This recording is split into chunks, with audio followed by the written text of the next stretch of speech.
ఓం నమ శివాయ. ఈ వీడియో చివరిదాకా చూడండి. చివరిదాకా చూస్తే మీకు శివుడు అంటే ఏంటో తెలుస్తుంది. స్కిప్ చేయకుండా చివరిదాకా చూస్తే మనం శివుని నమ్ముకుంటే మనకి ఏంటి, మన జీవితం ఎలా ఉంటుంది అనేది కూడా తెలుస్తుంది మీకు. నిజంగా మన శివభక్తుడు అవ్వాలంటే మనం అవ్వలేం. ఆయన మనల్ని ఎంచుకుంటాడు అన్నమాట. శివుడు భక్తుడి కింద ఎంచుకుంటాడు. చాలా కష్టాలు పరీక్షలు పెడతాడు, కానీ వాటికి తట్టుకున్న వాడినే ఆయన భక్తుడి కింద తీసుకుంటాడు. కానీ ఆయన భక్తుల్ని ఎలా చూస్తాడంటే, వాళ్ళ ఆయన శివుడు పిల్లలు ఎలా ఉన్నారో, వినాయకుడు గాని, సుబ్రహ్మణ్య స్వామి గాని, అయ్యప్ప స్వామి గాని ఎలా ఉన్నారో సేమ్ అలాగే మనల్ని కూడా అలాగే చూస్తాడు ఆయన. మన మనకి తండ్రి స్థానంలో ఉంటాడన్నమాట ఆయన. తండ్రి స్థానంలో ఉండి మనల్ని ఎదరికి నడిపిస్తుంటాడు. మనకి ఏ కష్టం వచ్చినా నేనున్నాను నీకు అని చెప్పి ఉంటాడు. కష్టాలు అంటారా, ఉంటాయి. మనం తెలిసి తెలియక చాలా తప్పులు చేస్తుంటాం. ఆ తప్పులకి ఈ జన్మలోనే ఆయన మనకి పనిష్మెంట్ ఈ జన్మలో ఉంటదన్నమాట. అది ఎలా ఉంటదంటే, పాము కరవలసిన చోట సీమ కరిసేలాగా సీమ కుట్టి వదిలేసేలా చేస్తాడనమాట. అంతలా చూస్తాడు మనల్ని ఆయన. మనం భక్తితో ఉంటే మనల్ని చాలా చాలా చాలా మన జీవితంలో చాలా అద్భుతాలే చేస్తాడు ఆయన.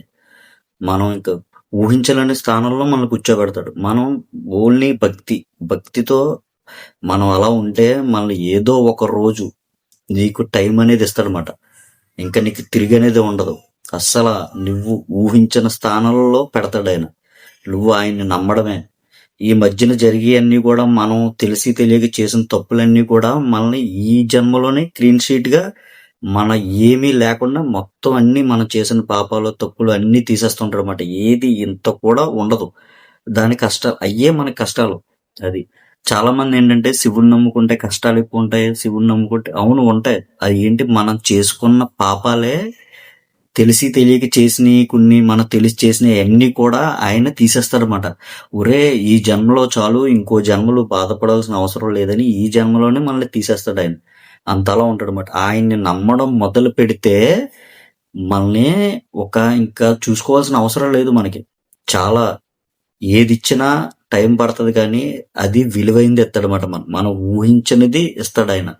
మనం ఊహించలేం కూడా, అటువంటిది ఇస్తాడు. మనం కంగారు పడకూడదు దేనికి.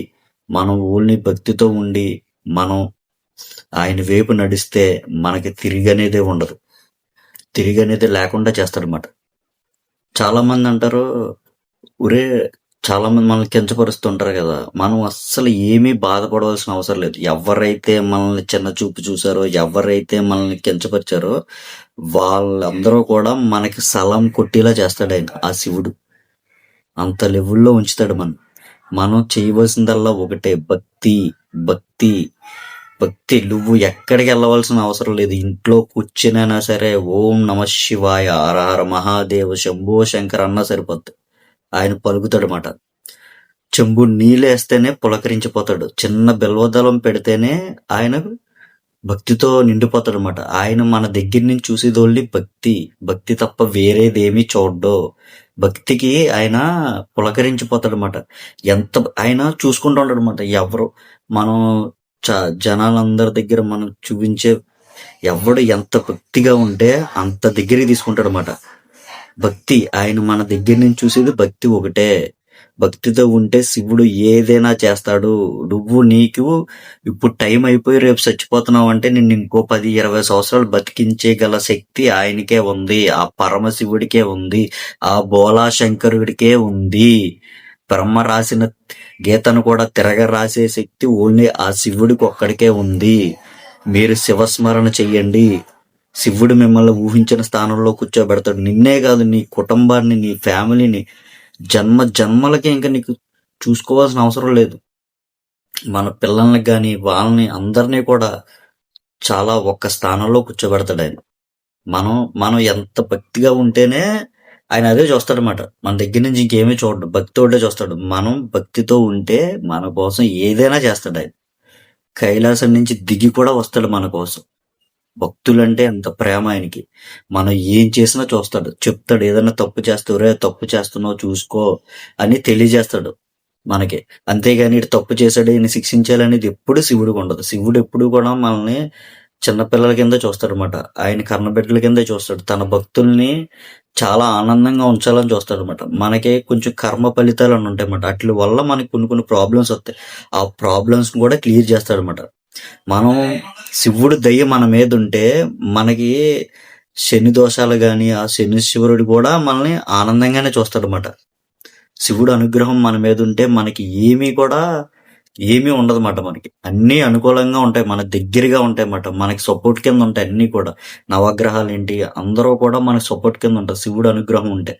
మనం సంపాదించవలసింది ఏంటంటే ఆ శివానుగ్రహం సంపాదిస్తే మనకి తిరిగి అనేదే ఉండదు. లైఫ్ లాంగ్ చూసుకోవాల్సిన అవసరమే ఉండదు. చాలా చాలా చాలా చాలా ఊహించిన స్థానంలో కూర్చోబెడతాడు శివుడు. ఇక్కడతో అయిపోయింది నీ జీవితం అనుకుంటావు. కాదు, ఇంకా జీవితం ఉంది నీకు. నువ్వు ఇంకా చూడవలసిన జీవితం ఉందని నిన్ను ఒక స్థానంలో కూర్చోబెడతాడు. నువ్వే ఆశ్చర్యపోతావన్నమాట. ఏంటి ఇంతలా ఉంటుందా శివుడి ప్రేమ, ఏంటి ఇంతలా ఉంటుందా శివభక్తి అని. శివుడు ఏదైనా ఇంతలా చేస్తాడా అనేది చేస్తాడు. ఈ వీడియో మీకు నచ్చినట్లయితే లైక్ చేసి సబ్స్క్రైబ్ చేసుకోండి. హర హర మహాదేవ శంభో శంకర. ఓం నమ శివాయ.